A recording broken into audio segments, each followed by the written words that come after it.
Making the live stream go. Doing it live. Doing it live. Bit by bit. Hmm.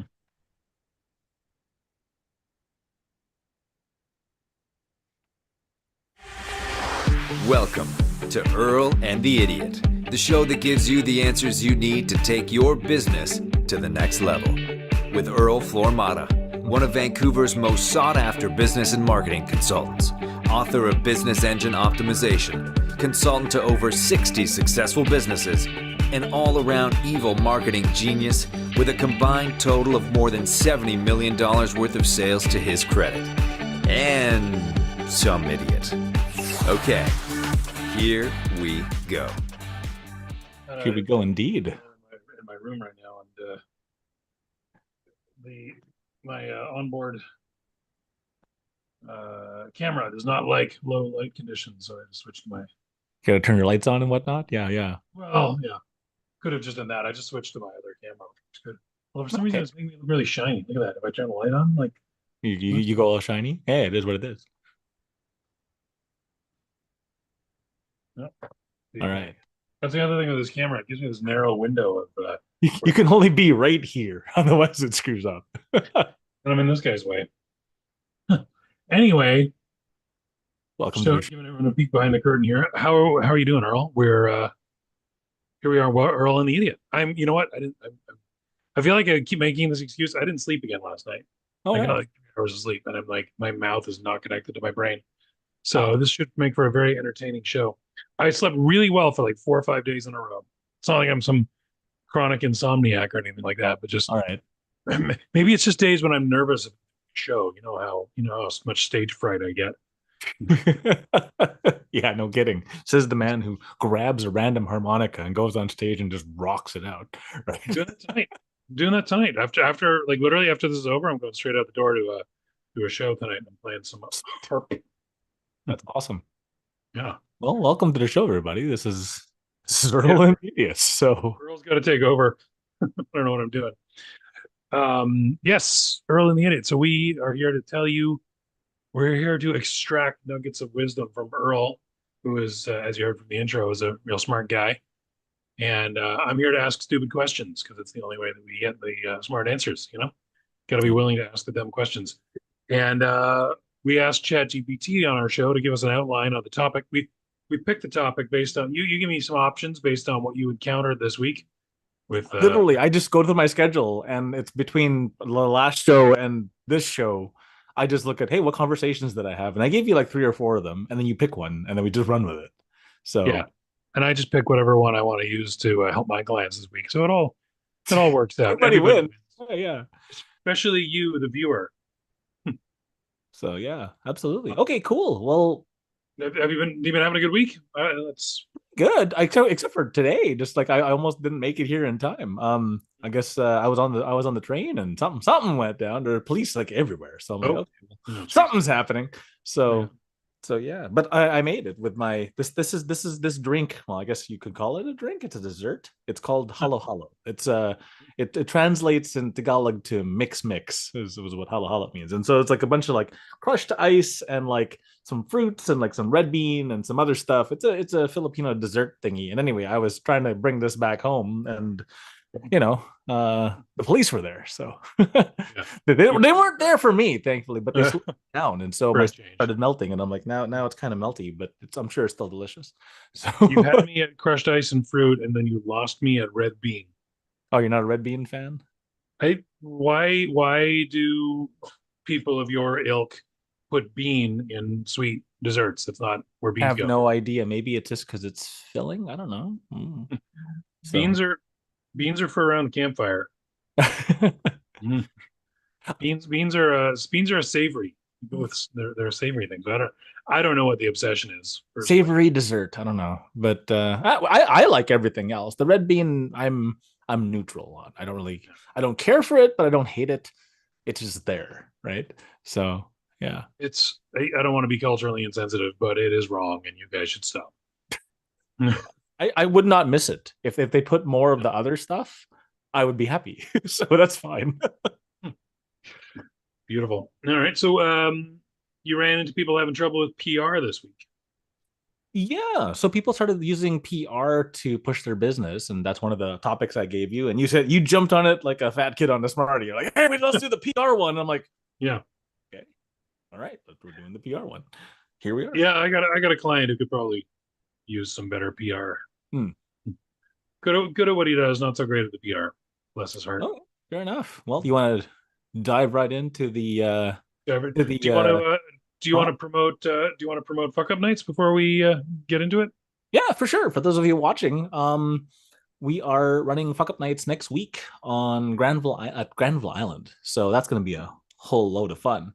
So sadly, I'm going to have to skip out on Stick Day because that's the day we usually hit each other with sticks in the park. But we're going to be at Fuck Up Nights on Granville Island instead. So it's the anti TED Talk essentially. Instead of someone going on stage and revving you all up and getting you all inspired and stuff, it's their biggest oopsie, and and how they survived it or got around it or what they learned from it, which I think is going to be cool. So I think I think it's good. I think that when you just hear, and everybody on social media always wants to put their best foot forward, so you get this impression that like everyone out there is living a perfect life and you're the yeah. only one with problems. Well, this is It'd be about disheartening, this is about embracing the failure. Part of success is failure, right? So if you sometimes you got to show the ugly part of the journey. Exactly. And so you shall. Yeah, absolutely. If you If guys you want only to take watch what it kind of looks like, you just Google me or YouTube me, find my name and the word "fuck up nights," and you'll see my talk. This is, I think, just prior to COVID, so just like on the cusp. So it's like 2019 or something like that. And so yeah, there you go. when And the then it's world all was shut young and down, and now naive. we're back. So yeah. Okay, cool. So where do they get tickets? You can find them on Eventbrite. So just go to Eventbrite, literally type in "fuck up nights Vancouver" and it'll show up. Yeah, it's Or probably. just watch the barrage of social media coming out. Oh, We made like, I don't know, 150 posts for social media, so we're just gonna Jesus. pump this sucker out like 8-10 posts a day until the day of, and so it's just the onslaught of wave is coming. Would have done it sooner, but just stuff came up, and oh god, we have to do this, and how here we are, and we're punching them all out, so it's fun. You don't do anything halfway. I like that. Yeah, I saw George's pop up. Absolutely. Well, you're going to see a whole bunch of everybody's pop up real quick. And yeah, I just shot 30 videos. So that's happening. Wow. Nice. All right, we're officially at the 20-minute mark, so now we can dive right in. Exactly. And shout out to is it Mech Dez or MZ Dez? Oh, MC Dez is there again? MZ Dez, shout out to MC Dez. He was right on top of it. Hit the Awesome. like button on it right away. He's Thanks. the man. You feel free if you I'll keep an eye on it. So feel free to throw up any comments there. We'll read you up. Absolutely. All right, cool. Don't even have to pay for a super chat. We're not there yet. All right, so we're talking PR. This is my background. I like to change the background. So this is what What the hell prompt did you put to get that? I just said someone giving a press conference. Sometimes if I can't think of any good ideas, I give the most generic prompt I can, and I let chat, or in this case, Midjourney. Why does it look like the end of the world though? It's like here's the state of the union. The aliens have come. The AI's taken over, and we're all screwed. Right? Yeah, this is I don't know. This is the best one of the bunch, but it definitely looks like this is the negative side of PR. This guy's standing in front of a group of people that really hate him. He's in trouble. Well, one of the other ones that came up was it gave me just an American flag on a podium. That's not a press conference.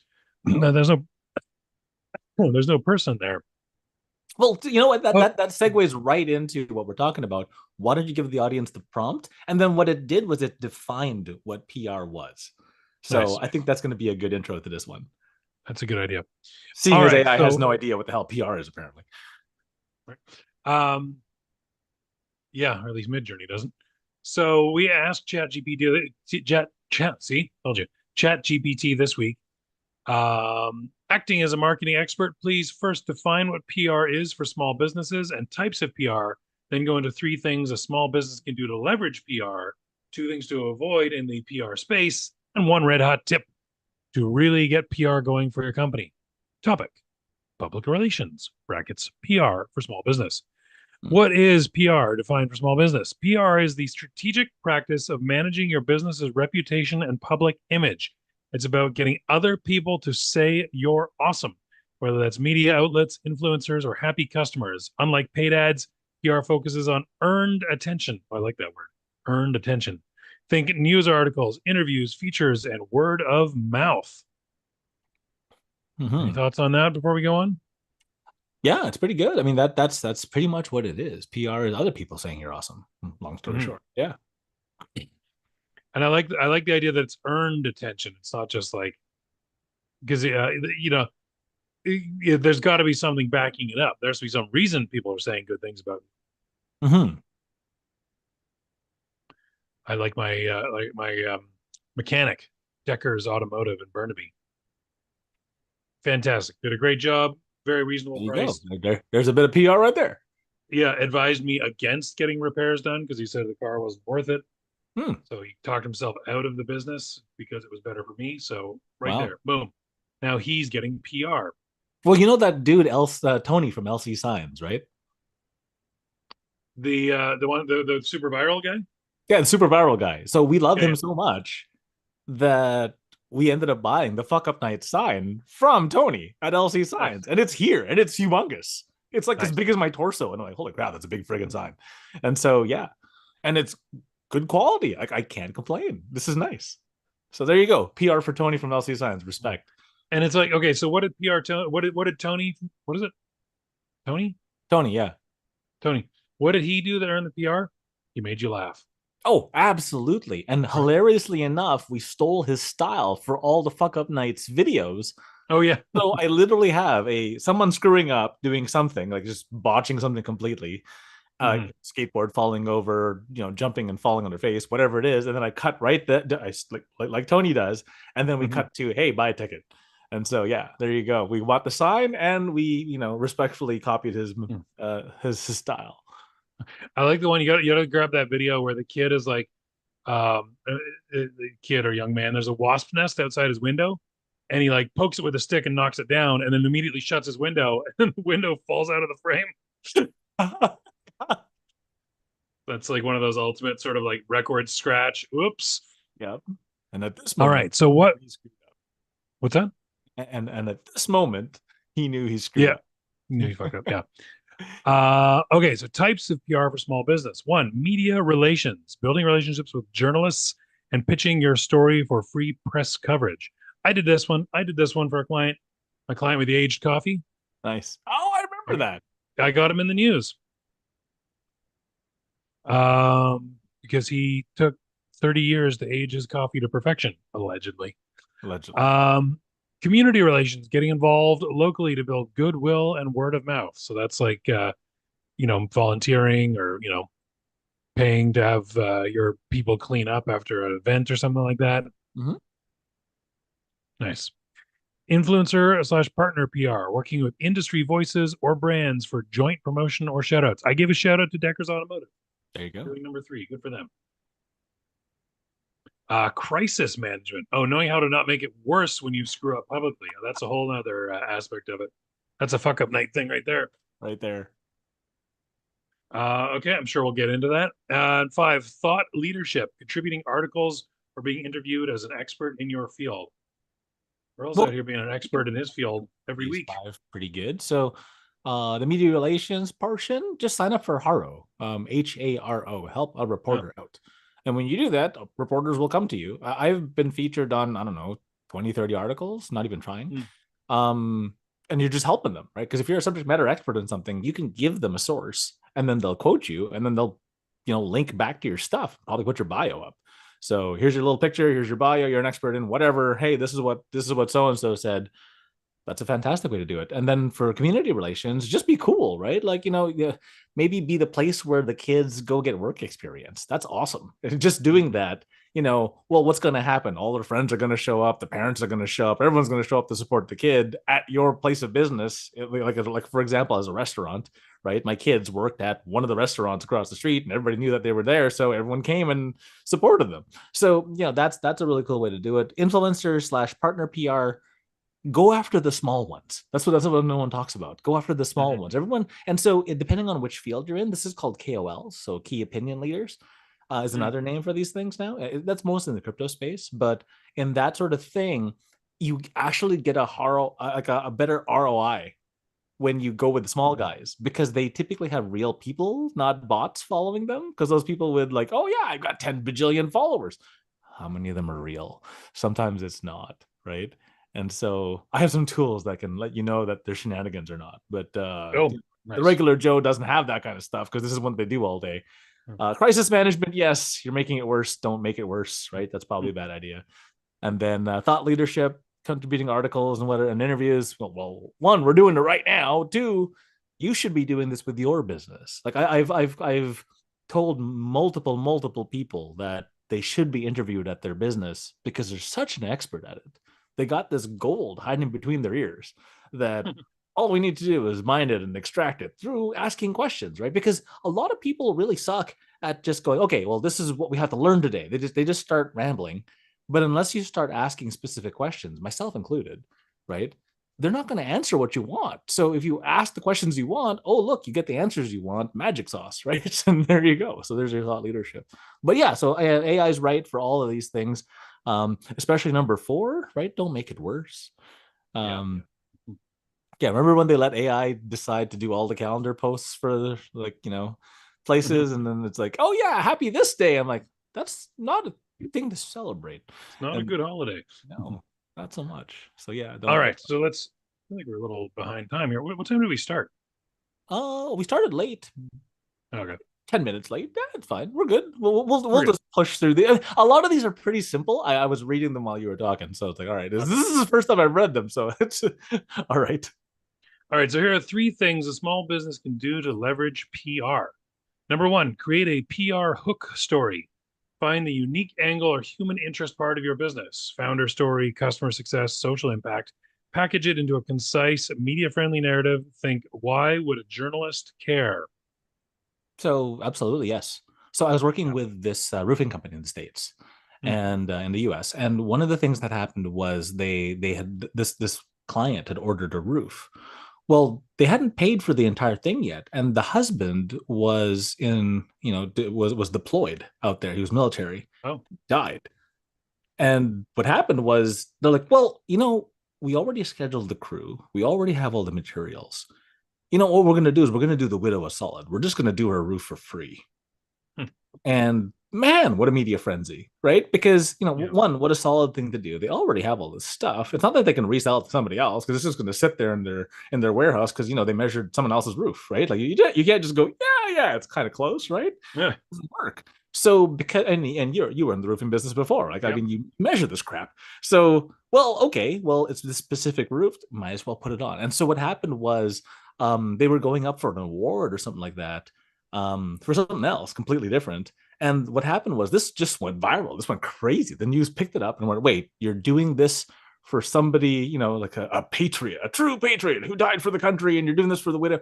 Man, the news went crazy. So yeah, PR hook story, absolutely. Just do a solid for people, right? Sometimes it's just as simple as, doing the right thing. And the story that takes off, man, I mean, I'm sure just from that one story alone and the sheer amount of news coverage they got, they probably sold 10 more roofs. No doubt. Yeah, easy. Right. And at 10% being like, a half decent marketing budget from your normal revenues, they made out like bandits probably. So yeah, there you go. There's an interesting ethical question there, which I think people have debated forever, and which we're definitely not going to resolve on this show, which is it still doing a good thing if you're doing it for the PR? Well, they didn't do it for the PR, which was the crazy thing, right? They did it just because they're like, well, let's take a look at it from the selfish point of view, right? It's going to sit here in our warehouse. It's just going to, clog up our system. Our boys are booked already. Like, we can't rebook them because now they have to go clear across town to do someone else's roof, if that's the case, right? Because they're doing roofs in that area.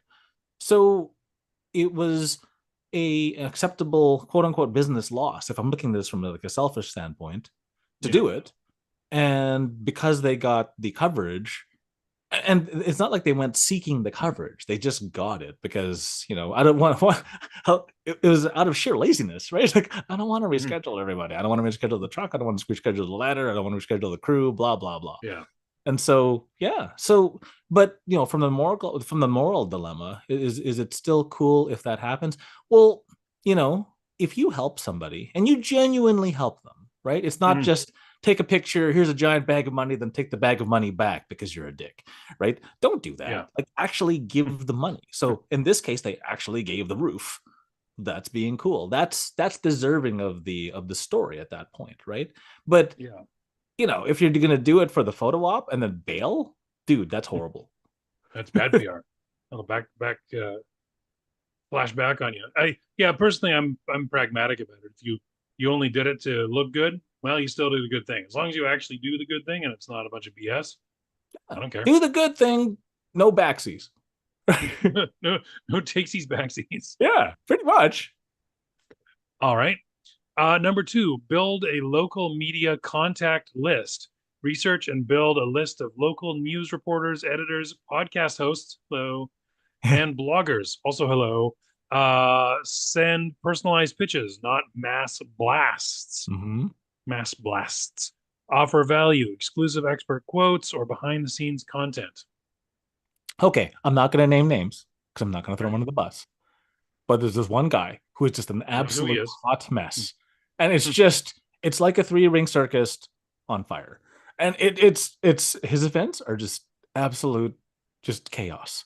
Okay, it's as if you saw, you set a dog on fire and told it to chase an elephant, and it's the worst thing you've ever seen in the world. I'm like, oh my god. Sorry, you're saying his events are that bad? His events are the worst thing I've ever seen in my entire life. Is that his job, putting on events? It's one of his major things. Like he's actually known for putting on events, and the events are the worst thing ever. And everyone's like, "The hell's going on?" But for some reason, he manages to get all of us there. And again, it's just like, ugh. But this bugger shows up on news, shows up on TV, shows up on radio, gets featured in the paper because he builds a local media contact list. And on a slow news day, they have nothing else to report on. Right. So yes, absolutely. I'm saying this because I'm just incredulous. I'm in shock and awe. How the hell this guy gets on TV and radio all the damn time? And it's not like he's a fantastic speaker either. He's not the most eloquent. It's just hot garbage everywhere, right? But he still manages to get on TV. He still manages to get on radio, and he's not a looker either. It's not like he's pretty. It's everything that could absolutely go wrong went wrong, and this guy still made it, right? And so that's my point. So yes, building a local media contact list, as lame as that sounds and as basic as that sounds, if this guy can do it, everybody can do it. Honestly, I think a lot of the time the local level reporters are actually looking for stuff to talk about. Mm-hmm. There's only so much going on in a given city. Like I got the coffee story I got was in Richmond. Yeah. And it's like, nothing's ever happening in Richmond. Kidding me? A train bridge burned down like 2 years ago. That's the only thing that's ever happened. So yeah, absolutely. So building a local media list, yes. Giving something to report on, double yes. Right? If this guy can do it, everybody can do it. So all right. So that's just a simple thing of you've got your contact list of people, and then whenever you do something that might be worthy of mention, you call them up. You just call them up, say, hey, do you want the exclusive on this? Here's a bunch of pictures. Here's a bunch of video. Here's the quick and dirty story. Do you want to come interview us, or do you want to just print this thing and here's a bunch of stuff? You can quote from this piece and go from there. And it just saves them the trouble of looking up something, because remember, they have a quota, right? Like every day they must report on something. So if they have nothing to report on and it's a slow news day, you give them stuff, they're like, oh, thank God. Right. So nice. Yeah. My job is done. All right. Good. Number 3, leverage newsjacking opportunities. Piggyback on current events or trending news relevant to your industry. Offer a hot take or expert opinion quickly to journalists covering the story. This is sort of help a reporter out. That we're talking about? This is kind of help a reporter up, and newsjacking opportunities is piggybacking on current events. So here's specific, right? So from a PR perspective, you can just take a hot take on like, okay, the election's coming, right? So you can hop on that bandwagon and position yourself. And yeah, it doesn't matter which side of the fence you hop on, because you're just gonna piss off the other half.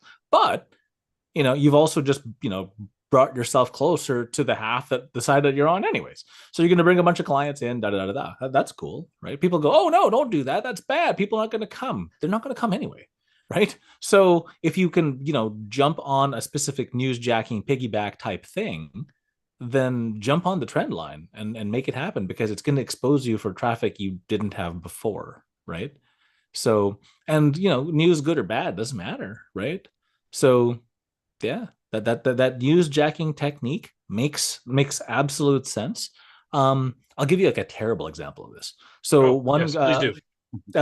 Remember the submarine, a bunch of full of rich people who were trying to look at the Titanic, and it's yeah, I remember that. There's a bunch of people who just do YouTube videos, and it was even a faceless YouTube video. And the first people to push out YouTube videos on the rich people submarine fail, like those videos, like a couple of them that basically regurgitated the news that was out there and then just put better visuals on it, made like $10,000. Wow. So, I mean, that's newsjacking in a nutshell. So if you do that in your local town, I mean, you're not going to make $10,000 of YouTube, magic internet money, but you're going to get on TV, you're going to get on radio, you're going to get on a newspaper, and just doing that newsjacky thing, as long as it's relevant to what you're doing, cool. Beautiful. All right. So what are we not doing? 2 things to avoid in PR. 1, don't treat PR like instant advertising. PR builds credibility, not instant sales. If you're expecting traffic tomorrow, run ads. Journalists hate being sold to, pitch stories, not products. Absolutely. It's got to be educational. It's got to be informative. It's got to be non-sales pitchy, right? It's got to be newsworthy. Absolutely. It's got to be newsworthy, right? So like the opening of an art gallery, which we did for one of our clients, was newsworthy, right? That's interesting. That's interesting to the city. So an opening of a of an art gallery, I mean, that's really cool. So, oh yeah, and by the way, we have a free this or some popcorn or whatever else you're throwing into the mix. That stuff is interesting, but that builds credibility, and it says not instant sales, right? So that's really the way to do it. It's got to be from an educational standpoint. So far, we're 4 for 4 on AI. I didn't like completely shoot down any of these things yet. So, and I guess a product can become a news story if it's revolutionary enough. That'd be fair to say. Like the Segway was a big news story. Well, yeah, it depends on the positioning of it, right? So I know we had this hash out before. You can't be new and improved, yet everybody uses the headline "new and improved." So, because if it's new, it's not improved. But if it's improved, it's not new. I had never thought about that. We had this discussion. You're sleepy. So we had this discussion. You and I had this hash out going, you can't be both. I'm like, yeah, I hate that headline. And so yeah, so just from the standpoint of a product being interesting, right? As long as it's interesting enough, right? Or it has to be relevant in the current timing of it, right? Like this isn't new. People have made heart-shaped pizzas forever. But when Valentine's Day rolls around, the heart-shaped pizza donates 10% to the Heart and Stroke Foundation. It's still newsworthy. Okay, my sleepy brain is going off on a tangent as to how to properly cut a heart-shaped pizza into slices. Oh. Now you just hurt my brain. Uh-oh. Yeah. I don't know. Right? You're thinking about it now, aren't you? Like, now we're going to have to ask AI, hey, how would you cut a heart-shaped pizza into equal? No, I'm not going to do that right now, but yeah. You ever seen that mathematical solution to how to fit 17 equal-sized boxes into a space? Yeah, that still hurts my brain. It's the worst. It's the worst. It's like, yeah.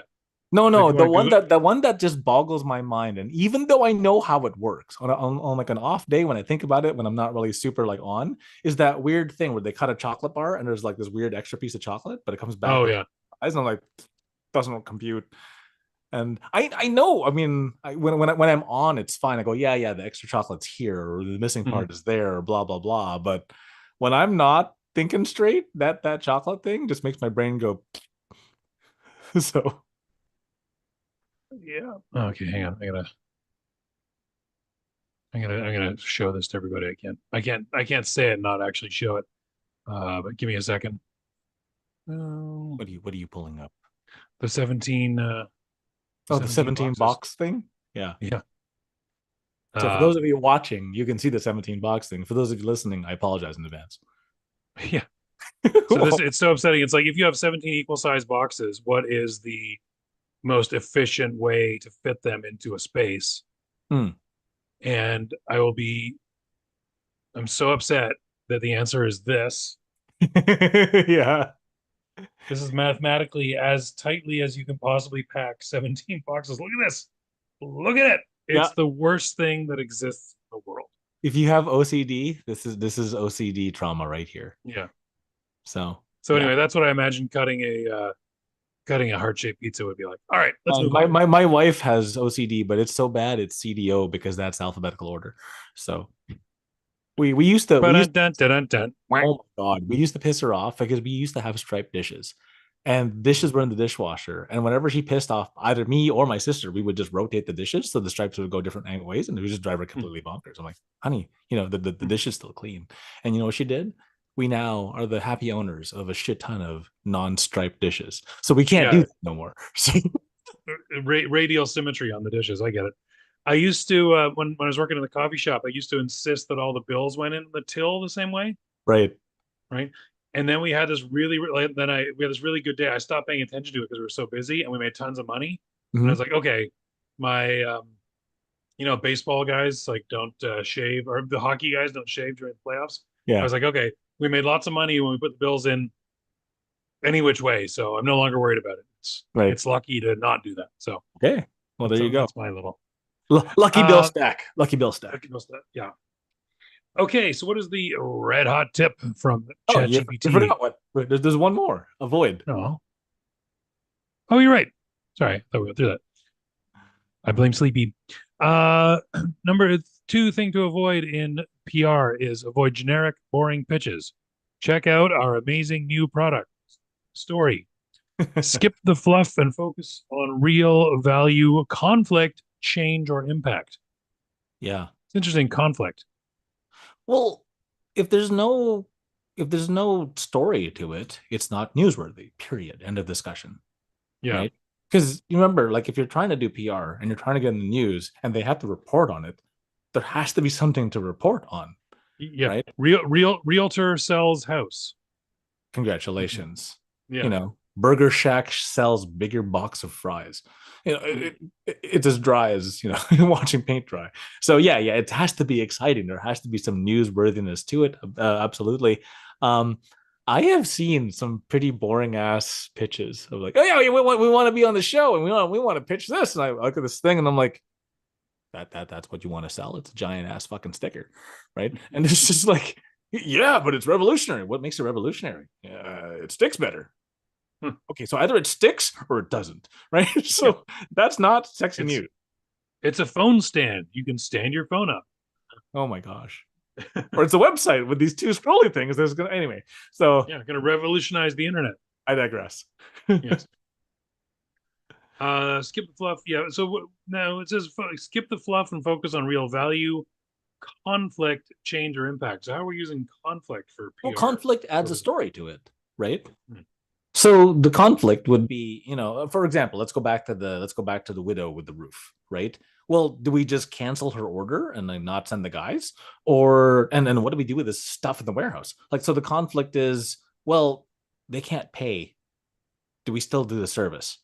Mm-hmm. That's a conflict. From a business point of view, it's a conflict, right? Like, well, the materials, can we return them? No. Can we do you want to move the guys all around town? No. Right. So there's a conflict. There's a conflict there, right? So they did it not necessarily just out of the goodness of their hearts, but it's like, well, we're already here, might as well, right? Let's do the good deed, right? So there's a conflict. There's still a conflict, and that even brought up your moral question, like morally, is it okay to do this even if it's just for the PR? Well, they didn't do it for the PR. They did it out of sheer laziness of not wanting to reschedule all their shit, but it still ended up working out. So yeah. Well, what happened? Right. What happened? So I'll tell the inside story. They had some trainees that needed some hours to be able to get work experience. Right. So they sent like one senior dude and a bunch of noobs, and the noobs did a fantastic freaking job because the senior guy taught them properly. But they did it all for free, and so they got the experience, they got the hours, and everybody won on that one. So yeah. Nice. All right. Can we move on now? Have I missed anything else? Yes, yeah. Keep on plugging. Keep on trucking. Yeah. I guess with conflict, there's also you could try to be on the right side of a conflict. Like if there's a local a problem locally that this area of town has fallen into disrepair or something, and you go in there and clean it up. The conflict is like you're the one solving the conflict. Mm-hmm. Okay, well, yeah, I'll give you an example of that. One of the best people I know, and I introduced this dude as the best person I know, right? Oh, And he is such a good person. Like, I can't believe how good of a dude this guy is. And his name, I will name names because he's a good guy. His name is good Neil PR. Belenky. His name is Neil Belenky. And he was having a rough bit with his city. And the city that he was in, the issues were so high. He's like, you know what? Screw it. I'm going to run for mayor. And he did. And he won. And he fixed it. And I'm like, what? So, one, he's not like a lifetime, politician type. He saw a problem, freaking ran for mayor, got it, fixed it, and then after he couldn't fix anymore, stepped down. And mind blown. Wow, you never see a politician type do that. And he's not the politician type. He just wanted to fix a problem. I'm like, dude, that's the most amazing thing I've ever seen. So yeah. And he helps everybody he runs into. So Neil, wherever you are, buddy, lots of love to you, man, because you are the best person I know, because I don't know anybody else who would do that. So see, hang on. So let's see here. So he's leveraging thought leadership. He's leveraging internet partner PR, yes, community relations. He's leveraging it all. He's getting did free everything PR right now, and he did it all awesome. Just I don't even know what he does, and I want to do business with him. So that works great. It's weird hearing like Earl say he's the best person I know. Like who the hell runs for mayor just to fix their town, fixes stuff, and then steps down? Like, wait, you don't want to keep being the mayor? Oh no, cool. That's who you want. That's who you want in positions of power. People who are like don't want the power, just want to do some good. Oh, that's the truth. Absolutely, doesn't happen very often though. No, it doesn't. All right. So what does ChatGPT have to say as a red hot tip for PR success in small business? Oh, look at that. Start guesting on podcasts immediately, it says. There you immediately. One of the fastest, easiest ways to get long form exposure, build backlinks, and establish authority. Start with niche products in your industry or region and build from there. Oh, sorry, niche podcasts in your industry or region and build from there. Bonus points if you turn each interview into blog posts. Oh, this is so you. This is it's been learning from you, Earl. Turn each interview into blog posts, social snippets, and video clips. Hello, content waterfall. Oh my gosh, it used the words content waterfall. Shane, if you're watching, Shane, this is on you. I used the word content waterfall too many times, and now it uses content waterfall. There you go. Hello, content waterfall. You know Shane, he's the one who hits us with sticks in the park. That's Shane. Yes, of course. That's his term, content waterfall.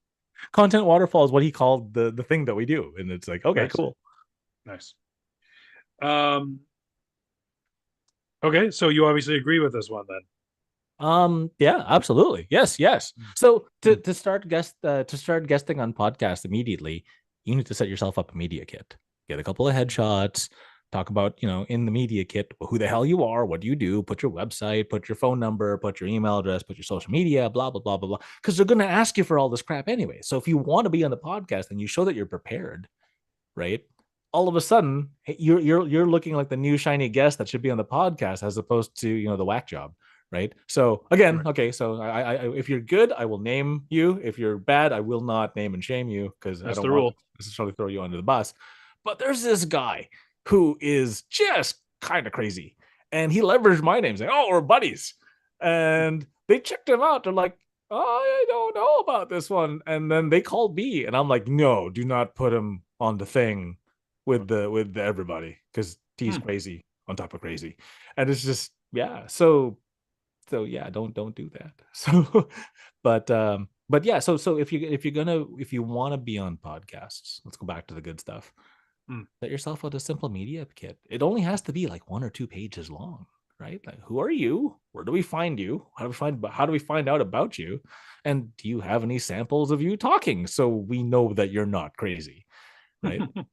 So Personally, I think crazy would make for a better podcast, but that's just Well, it me. depends on what the purpose of the podcast is. If it's just sheer entertainment and we're yelling Jerry, Jerry in the background, then that's fine, right? That's a different thing. So If anybody wants to guest star on the podcast, contact us. We keep thinking about it. We keep talking about it. well, we did once. Remember we had Bryce on this thing. It was Earl and the idiot and then a guy, right? So Oh yeah. all right. Okay, so I guess it's time Okay. for Time for hack of the week. hack of the week. What is it? What is it, Earl? Reverse the cycle. Instead of appearing on podcasts, hilariously enough, make your own. Create your own short form podcast. And so there is and then if you interview people, and the viewers of the people who have your audiences, you've just leveraged the crap out of everything, right? And so doing that properly, then ask for a reciprocal podcast guest bit if they're a podcast host, because what happens is the podcast host is usually the host, and it's rare that they get interviewed. So what's happened? Somebody else was a guest on the other podcast where I'm the host, right? And he was like, "This was so much fun. I'd like you to be on my podcast as the guest, and I'll be the host." I'm like, "Sweet."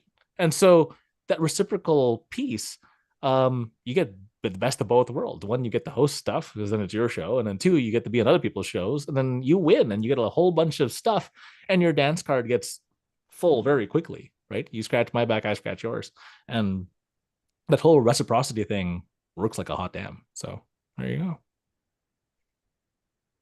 Hack of the week. It. That was easy. And that's a show.